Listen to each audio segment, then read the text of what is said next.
ఓం శుక్లాం వరధరం విష్ణుం శశివర్ణం త్రిభుజం ప్రసన్నవదనం ధ్యాయేర్సర్వవిఘ్నోపశాంతయే. ఓం గురుబ్రహ్మ గురుర్విష్ణుః గురుదేవో మహేశ్వరः గురుసాక్షాత్ పరబ్రహ్మతస్మై శ్రీగురవే నమః. ఓం వ్యాసాయ విష్ణురూపాయ వ్యాసరూపాయ విష్ణవే నమో వై బ్రహ్మనిధయే వాసిష్ఠాయ నమో నమః. ఓం నారాయణం నమస్కృత్య నరం చైవ నరోత్తమం దేవీం సరస్వతీం చ తతో జయముదీరయేతు. హరి ఓం. ప్రియ భగవద్బంధువులారా, ఆస్తిక మహాశైలారా, విష్ణు పురాణానికి మనం స్వాగతం పలుకుతూ ఆత్మానం రథనం విద్ధి, శరీరం రథమేవతు, బుద్ధింతు సారథం విద్ధి, మనః ప్రగ్రహమేవచ. మన ఆత్మ, మన శరీరము, మన బుద్ధి, మన మనస్సు ఇవన్నీ కూడా ఒక రథంలాగా మారితే ఆ రథాన్ని అధిరోహించినటువంటి శ్రీమన్నారాయణుడు మనకి సద్బుద్ధిని సద్గతులను కలుగు చేయుగాక అని మరొక్కసారి మనం స్మరణలోకి తెచ్చుకుంటూ విష్ణు పురాణం ద్వితీయాంశం 6వ అధ్యాయంలో ఉన్నాం. ఈ 6వ అధ్యాయంలో నరకలోక వర్ణన, విష్ణు మహాత్మ్య ప్రభావము అనేటటువంటిది చెప్పుకుంటున్నాం. అయితే ఇందులో ఈ అధ్యాయంలో 29 నరకాలు ఉన్నాయని,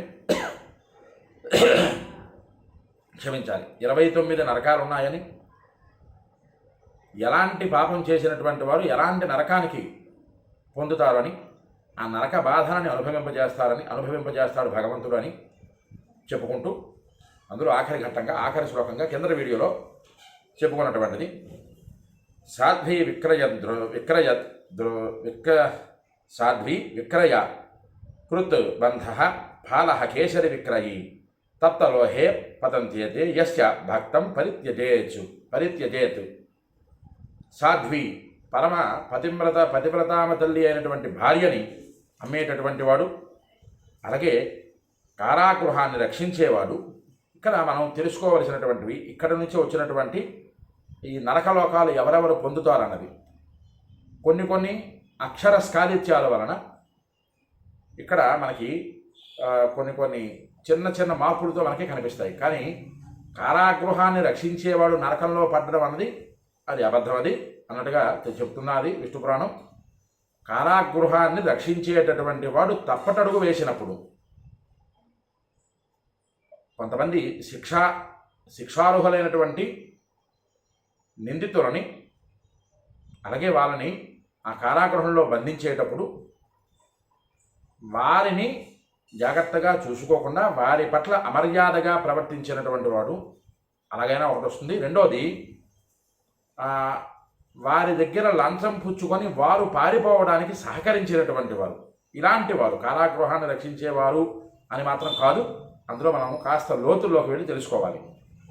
కారాగృహంలో ఉండేటటువంటి అపరాధులైనటువంటి వారిని రక్షించకుండా వారి పట్ల మమకారంతో తప్పులు చేసినటువంటి వారికి సహకరించినటువంటి వారిని, అలాగే విక్రయించేటటువంటి వాడిని, భక్తుని విడిచిపెట్టువాడు తప్తలోహం అనేటటువంటి నరకంలోకి పడతారు అని చెప్తున్నారు. ఒక్కొక్క శ్లోకము లోతుల్లోకి వెళ్ళి చెబితే ఆ శ్లోకంలో ఉండేటటువంటి పరమార్థమైనటువంటిది చెప్పుకున్నట్లయితే మనకి సమయం చాలదు. కాబట్టి కాస్త ఆ సమయానుకుంటూ ఈ వివరం చెబుతున్నాను. భక్తిని విడిచిపెట్టేటటువంటి వాడు, ఇక్కడ అక్షరస్కాలిత్యమైంది, భక్తుని విడిచిపెట్టడం కాదు, భక్తిని విడిచిపెట్టినటువంటి మానవుడు, వీళ్ళందరూ కూడా తప్తలోహం అనే నరకంలో పడతారు అంటూ సునుషాం సుతాం చాపి గత్వా మహాజ్వలే నిపాత్యతే. ఇది అత్యంత భయంకరమైనటువంటి నరకం, మహాజ్వాలం అనేటటువంటి నరకం. ఈ మహాజ్వాలం అనే నరకంలో ఎవడు పడతాడు? అంతటి పరమ పాపిష్టి పనులు చేసినటువంటి వాళ్ళు పడతారు. ఎలాంటి పాపిష్టి పనులు? కూతురితోని కోడలితోని కూడినటువంటి వాడు. దీంట్లో ఇంతకన్నా నేను దిగజారి చెప్పలేను. కూడినటువంటి వాడు మహాజ్వాలం అనేటటువంటి నరకంలో పడతారు. కూతురితో కోడలితో కూడినవాడు మహాజ్వాలం అనే నరకంలో పడతారు. అంతకన్నా మనం దిగజారి చెప్పడానికి నాకు నోరు పలకదు. కాబట్టి ఇంకా అవమంతా గురూణాంయో యస్యాక్రోష్ఠ నరాధమ వేదదోషయిత యస్య వేద విక్రయ కస్యయః అగమ్యగామి యస్య స్యాత్ తే యాంతి లవణం ద్విజా. గురువులను అవమానించేటటువంటి వాడు, సద్బుద్ధిని 10 మందికి వివరించి చెప్పేటటువంటి గురువులని అవమానించేటటువంటి వారు, అలాంటి గురువులతో కఠిన వచనాలు పలికేటటువంటి అధముడు, గురు దూషణ చేసినటువంటి వాడు, వేదాలను దూషించేటటువంటి వాడు, వేదాలను అమ్ముకొని జీవించేవాడు, పొందరాని పొందులను పొందేవాడు లవణం అనే నరకానికి పొందుతారు, లవణము అనే నరకానికి వెళతారు అంటూ చోరో విమోహేతి పతది మర్యాద దోషకస్తథ దేవద్విజ పితృద్వేష్ట రత్నదోషజితా చయ నయాతి కృమిభక్షే వై కృమిషేచ దురిష్టకృతు. దొంగ అలాగే మర్యాదలు మీరినవాడు విమోహం అనే నరకంలో పడతారు. దొంగతనాలు చేసినటువంటి వారు పెద్దల పట్ల మర్యాదపూర్వకంగా నడవాల్సిన సమయంలో నడవకుండా పెద్దలని దూషించేటటువంటి వాడు, అటువంటి మర్యాదలకి విలువ ఇవ్వకుండా అమర్యాదగా ప్రవర్తించేటటువంటి వారు, వీరందరూ కూడా విమోహం అనే నరకంలో పడతారు. దేవతలను, ద్విజులను, తల్లిదండ్రులను దూషించేటటువంటి వాడు, అలాగే రత్నాలను పాడు చేసేవాడు కృమిభక్షం అనేటటువంటి నరకంలో పడతాడు. శాస్త్ర విహితంగా యజ్ఞాలు ఆచరించకుండా దుష్ట యజ్ఞాలు చేసే వారందరూ కూడా కృమీష నరకంలో పడతారు. కృమీషం అనే నరకంలో పడతారు దుష్ట యజ్ఞాలు చేసినటువంటి వారు. ఈ రోజుల్లో కాస్త కొద్ది రెండు రోజులు వెనక్కి వెళితే ఒక మహానుభావుడు కొన్ని పనికిమాలినటువంటి పూజలు చేసినందువలన ఎలాంటి అధోగతికి పాలయ్యాడో మనందరం చూసాం ఈ మాధ్యమంలో. అలాగా చేయవలసినటువంటి శాస్త్ర సమ్మతమైనటువంటి యజ్ఞాలు చేయకుండా దూషణ భూషణలతో కూడుకునేటటువంటి యజ్ఞాలు చేసినటువంటి వారందరూ కూడా కృమీష నరకం అనే నరకంలో పడతారు అంటూ పితృదేవాతిథీన్ యస్య పర్యస్నాతి నరాధమః లాలాభక్ష్యే నయాద్యుగ్రే శరకర్తాచ వేధకే. దేవతలు ఆ తిథులయందు వారిని విడిచిపెట్టి భుజించే నరాధముడు, చనిపోయినటువంటి బ్రతికున్న తల్లిదండ్రుల దగ్గర నుంచి చనిపోయినటువంటి తల్లిదండ్రుల వరకు వారి తాలూకా తిథులను మర్చిపోయినటువంటి వాడు. తద్దినం పెట్టాల్సినటువంటి సమయంలో హనీమూన్ అని లేదా మరొకని మరొక యాత్రని మరొక దేవతారాధన అని చెప్పి పితృదేవతలని నిరాకరించినటువంటి వాడు. అలాంటి వారందరూ కూడా నరాధముడు, ఉగ్రమైనటువంటి లాలాభక్షం అనే నరకంలో పడతాడు. అలాగే బాణాలు చేసేటటువంటి వాడు వేధకం అనే నరకంలో పడతాడు. ఇది జాగ్రత్తగా పట్టుకోండి. ఇప్పుడు ఈ రోజుల్లో మనం డిఆర్డిఓ అనేటటువంటిది అందరూ కూడా అస్త్రశస్త్రాలు తయారు చేస్తున్నారు కదా, అందరూ నరకానికి పోతారండి అంటే కాదు. చూడండి, బాణాలు తయారు చేసినటువంటి వారు అని ఇక్కడ తెలుగు వచనం ఇచ్చేశారు అంతే. కానీ శ్లోకంలోకి వెళితే వచనం కాస్త తప్పిందనమాట. ఏంటి ఇచ్చారు ఇక్కడ? లాలాభక్షే నయా అత్యుగ్రే శరకర్తాచ. ఆ దీర్ఘం అక్కడ విడిచిపెట్టేశారు. ఇక్కడ ఈ రాసినటువంటి ఈ తెలుగు అనువాదంలోకి వచ్చేటప్పుడు లేదా అక్షర స్కాలిత్యాలు జరిగినప్పుడు శరకర్తాచ వేధకే. శరకర్తాచ శరములను తయారు చేసినటువంటి వాడు కాదు, దానిని దేశక్షేమం కోసం కాకుండా, దేశ రక్షణ కోసం కాకుండా ఇతరత్ర విషయాలకి వినియోగించినటువంటి నరాధముడు. వారందరూ కూడా వేధకం అనేటటువంటి నరకానికి పోతారు అని చెప్తున్నారు.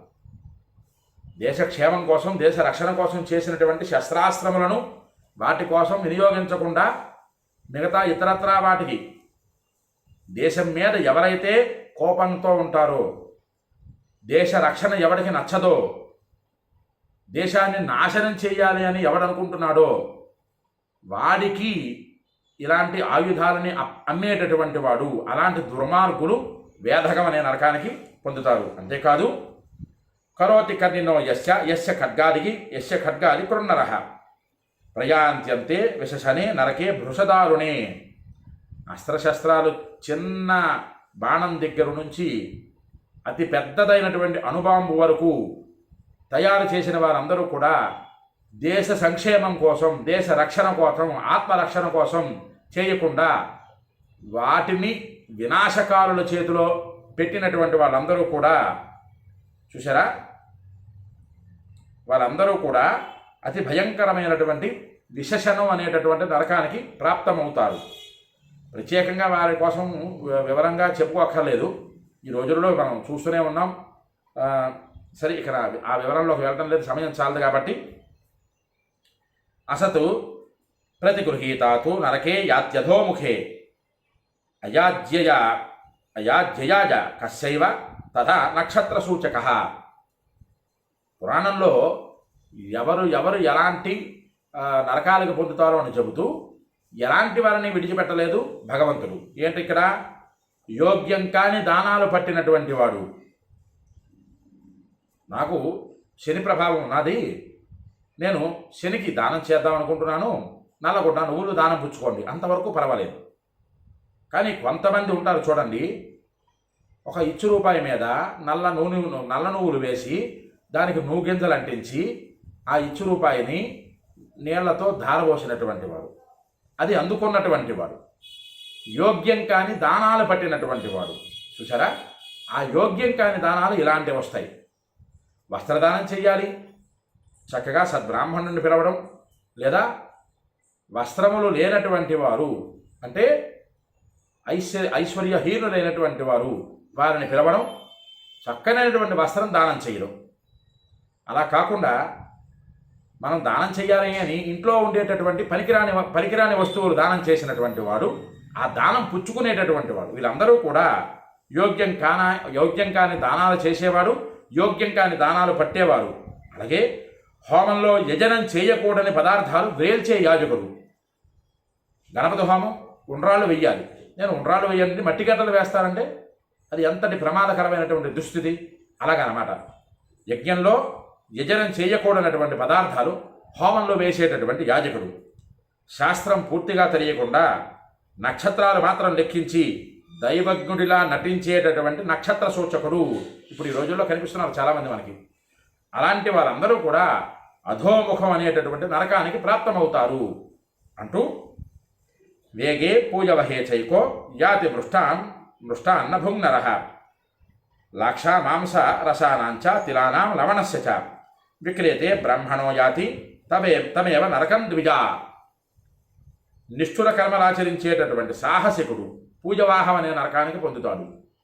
సాహసికుడు అంటే మనం ఈ రోజుల్లో చూస్తున్నాం, అంత పెద్ద కొండ ఎక్కుతునేటటువంటి వాడు, లేదంటే 10 దేశాలు తిరిగి 10 దేశాలలో ఉండేటటువంటి మంచి చెడులని చూసినటువంటి వాడు, వారందరూ కూడా నిష్ఠుర కర్మలు ఆచరించినప్పుడు వారి పని చేసుకుంటూ వెళ్ళిపోతే సమస్య లేదు, సాహసికుడు. కానీ అలా కాదు, అక్కడ చేయకూడనటువంటి పనులు చేయడం, అనవసరమైనటువంటి వాగ్వాదంలోకి దిగడం, దైవ దూషణ చేస్తూ అక్కరలేనటువంటి పనికిమాలినటువంటి వెధవ పనులు చేస్తూ అది 10 మందికి తెలియపరచడం, ఇలాంటి చేసినటువంటి వెధవలందరూ కూడా పనికిమాలిన నరములందరూ కూడా పూజవాహం అనేటటువంటి నరకానికి పొందుతారు. దగ్గర వారికి ఎవ్వరికీ పెట్టకుండా రుచికరమైనటువంటి భోజనాన్ని ఒంటరిగా భుజించేటటువంటి నరుడి దగ్గర నుంచి లక్క, మాంసం, మద్వాది రసాలు, నువ్వులు, ఉప్పు అమ్మేటటువంటి బ్రాహ్మణుడి వరకు వారందరూ కూడా అదే నరకానికి పొందుతారు. పూజవాహం అనేటటువంటి నరకానికి వీళ్ళందరూ కూడా చేరతారు అంటూ మార్జార కుక్కుటచ్ఛాగా స్వవరాహ విహంగమాన్ పోషయన్నరకం తమేవ ద్విజసత్తమ. ఓ ద్విజోత్తమ, పిల్లి, కోడి, మేక, కుక్క, పంది, పిట్ట వీటిని పెంచి సక్రమమైనటువంటి మార్గంలో ఉంచకుండా అక్రమమైనటువంటి మార్గంలో వాటిని హింసించేటటువంటి వాడు, వారందరూ కూడా పూజవహం అనే నరకానికి ప్రాప్తమవుతారు అని చెబుతూ రంగోపజీవి కైవర్త కుండాసి గరుడస్తథ గరదస్తథ సూచి మూషికస్యైవ పూర్వకారీ చ యోద్విజ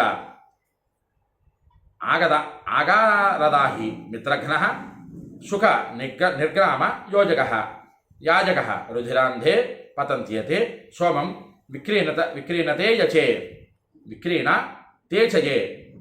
నటన పైన మల్ల విద్య పైన ఆధారపడి జీవించేటటువంటి వాడు, చేపలు పట్టేవాడు, ఉపపతి వల్ల కలిగే కుండు అనే సంతానం ద్వారా బ్రతికేవాడు, ముఖం పెట్టేవాడు, కొండెగాడు, భార్య వ్యభిచరించి తెచ్చినటువంటి ధనంతో బ్రతికాడు, ఒకరోజు చేయవలసిన పనిని కాని రోజు చేయించేటటువంటి ద్విజుడు, కొంపకి నిప్పు పెట్టేటటువంటి వాడు, అలాగే మిత్రులను చంపేవాడు,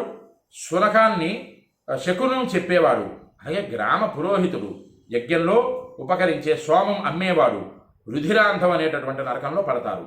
ఈ శ్లోకం దీని తాలకు అర్థం మరొకసారి చెప్పుకుందాం. ఎందుకంటే గ్రామ పురోహితుల దగ్గర నుంచి, అలాగే శకునం చెప్పేటటువంటి వాడి దగ్గర నుంచి వీళ్ళందరూ కూడా ముఖ్యంగా నటన లేక మల్ల యుద్ధం, మల్ల విద్య పైన ఆధారపడి జీవించేటటువంటి వాడు ఇవన్నీ కూడా వివరం కాస్త తెలుసుకోవాలి. ఎందుకంటే ఆయా అక్కడ ఉండేటటువంటి వారిని అవమానించినట్టు అవుతుంది. నటన చేసినటువంటి వారు కానీ మల్ల యుద్ధ ప్రావీణ్యులను కానీ అవమానించినట్టు అవుతుంది. కానీ ఇందులో ఉండేటటువంటి మర్మం మనం ఎదరఘట్టంలో చెప్పుకొని మిగతా నరకాలు ఏమిటేంటి ఉన్నాయి వాటన్నింటి నుంచి కూడా శ్రీమన్నారాయణ స్వామి వారి తాలూకా జపం, ఆ నామస్మరణ మనకి ఎంతటి మహోత్కృష్టమైనటువంటి ఆశీర్వచనాన్ని ఇస్తుందో వచ్చే యథాఘట్టంలో మనం చెప్పుకుందాం.